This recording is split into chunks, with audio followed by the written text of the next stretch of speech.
How's it going, everyone? Hope you're doing well. Mr. Boulder here, back tonight with a video about Pantera. I'm not going to be talking about the recent reunion. There's loads and loads of videos out and about that at the moment. It's been talked about a lot recently. Instead, I'm going to be taking a deep dive into the early days of Pantera, particularly their days as a glam metal band back in the 80s. They released 4 albums back between 1983 and 1988. Some fans do not care about this era of the band at all. Not me. I love my heavy stuff, but also I love my more commercial glam metal. So I was really sort of intrigued to hear these albums back in the day. So that's what we're going to be talking about. 4 albums to talk about. 3 of these albums are really good, and one of them's not very good at all. So obviously we're going to be talking about that first. So after the usual sip of coffee, let's get straight into talking about Pantera, the glam metal days. Right, so for me, coming in last place and by some considerable distance is their debut. This is Metal Magic from 1983. Look at that album cover. That is bloody awful. Terrible album cover. So this is their debut that came out in 1983. This album is disappointing in a lot of ways. Just the quality of the songs on this just generally are not very good at all. However, there is something on this album, the first song on this album, that always makes me laugh. It's one of those song titles that's absolutely horrendous, but really brilliant at the same time. The first song on this album is called Ride My Rocket. Considering this is 80s glam metal, I think we know what they were getting at here. It's just a hilariously bad title, but it's so funny at the same time. Yeah, Ride My Rocket is an okay opening track. I'll Be Alright, second track, is literally okay. Tell Me If You Want It is not bad song. Latest Lover, Biggest Part of Me, don't care for those. The title track, Metal Magic, is not great. Widowmaker's not great either. Track 8, Nothing On But The Radio, is by a long way the best song on this album. It's got a decent chorus. It's easy to sing along to. Album closes with Sad Lover and Rock Out. It's only really, for me, one song on this album that's really any good, and the rest of it's not great at all. The thing I noticed about this album is nothing really setting the world on fire here. The riffing and the soloing is good. Vinny's drumming's good. One thing that sticks out in my mind the most is the vocals.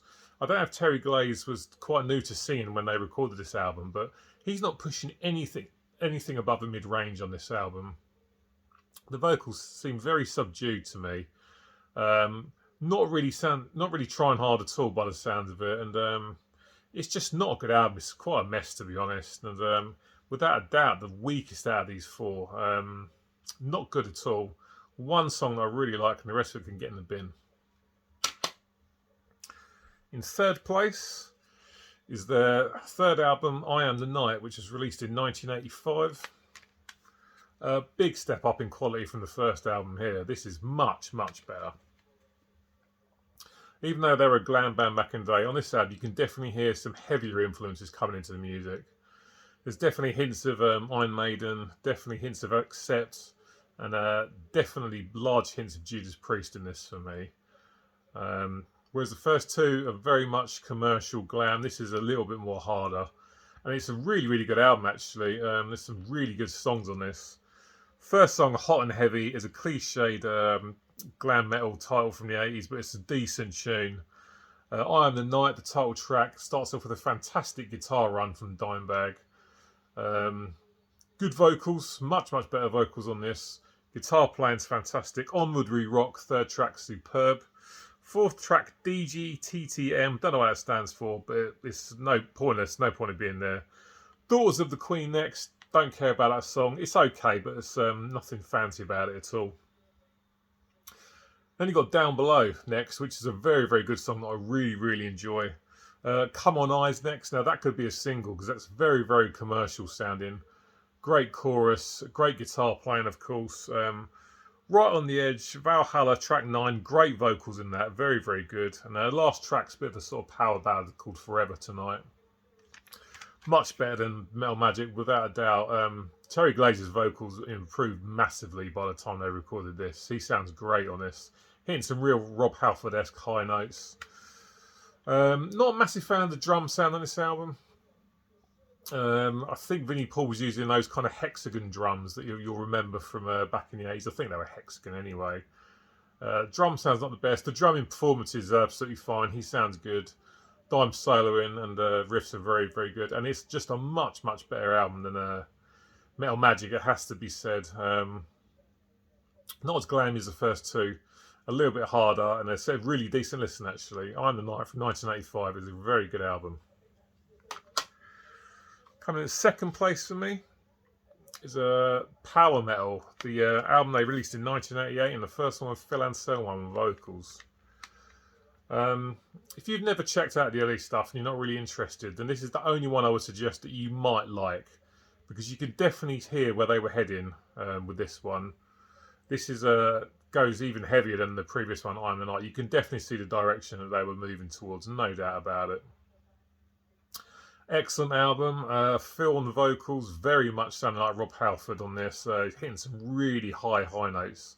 The vocals are very, very good, fantastic vocals. And loads of great tracks. Rock the World, the first song, really sort of showcases Phil's range, hitting some massive high notes in the chorus. Great track. Title track Power Metal next is absolutely brilliant, really fast. Great double kick drums from Vinnie. The riffing's fantastic. There's a superb time change towards the end that I really enjoy in that song. We'll Meet Again, track 3 is okay. Over and Out is a fantastic song. Another really up-tempo, hard-hitting metal track. Absolutely fantastic. Proud to Be Loud has got a silly 80s glam metal title, but it's a great song, no doubt about it. Catchy chorus, good stuff. Down Below, a re-record from one of the songs from I Am the Night. I'm a bit indifferent to it, to be honest. I think I actually prefer the original with Terry Glaze on vocals, but still a decent track. Death Trap, not so fussed by that one. Hard Ride is a good song, good chorus. Burn, track 9, and then the last song is called PST 88. Actually, Dimebag singing on that one. Really, really good riffs I really enjoy. Drums are fantastic. Catchy song. It's a bit silly, but it's still a great track. And this is a very, very good album. Definitely hinting towards what they were going to put out just 2 years later with Cowboys from Hell. Great vocals. Phil's debut is very, very good. There's some really, really strong songs on this. The riffs are really, really good. Vinnie's drumming is definitely going up tempo. He sounds fantastic on this, and it's just a really, really good album. However, it's not the best. It's beaten just by one other album, which we're going to be talking about now. So number one for me is their second album from 1984. This is fantastic. It's another horrible album cover though, but this is Projects in the Jungle from 1984. What sticks out most in my memory about this album is the quality on this compared to their debut.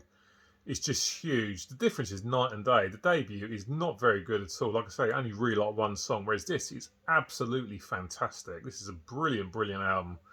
Excellent glam metal, hard rock, very, very good. Loads of great songs.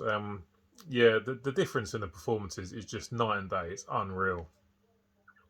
Starts off with a track called All Over Tonight, which is brilliant, really up-tempo rocking track.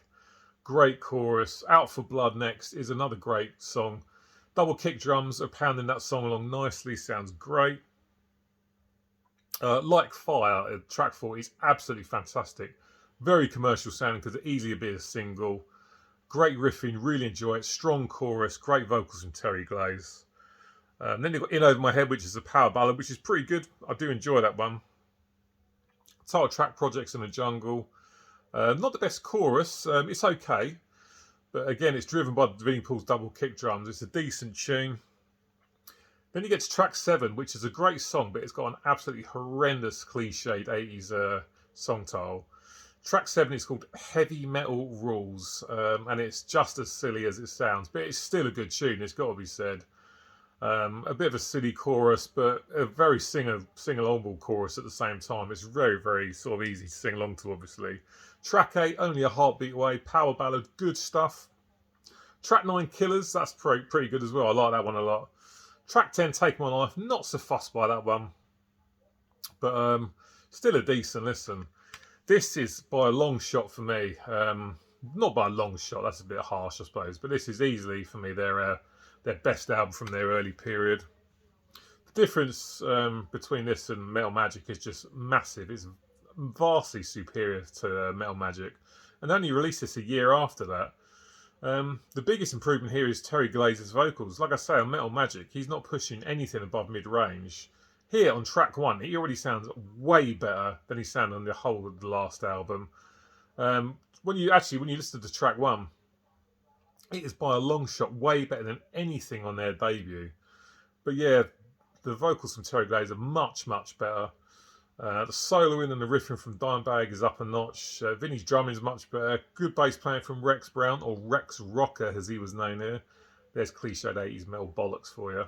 But yeah, Projects in the Jungle from 1984 is an absolutely fantastic album. This is really, really good.